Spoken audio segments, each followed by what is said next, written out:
tere kõigile! Tänases saates me räägime Eiffeli tornist. Eiffeli torn on Pariisi tuntum ehitis ja populaarseim turismiatraktsioon. Torn on saanud oma nime kogu projekti juhtinud ettevõtja Gustav Eiffeli järgi.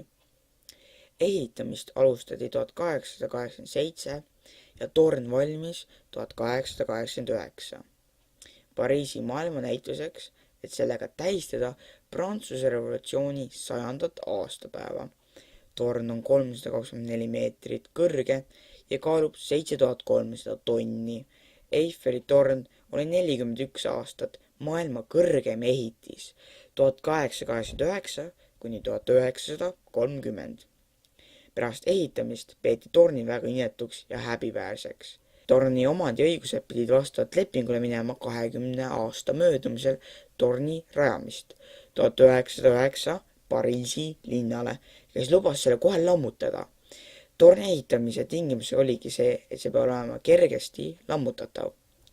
Vahepeal oli aga leiutatud raadio.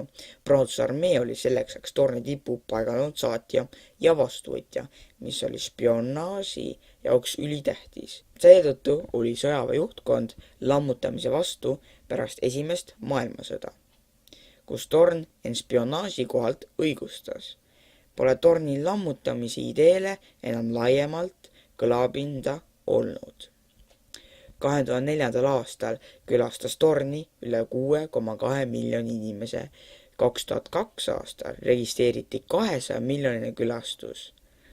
Eiffeli torni on keelatud võtta kaasa loomi, välja arvatud pimedat juhtkoeri. Eiffeli tornist on üle maailma tehtud üle 30 duplikaadi või sellest inspireeritud ehitist.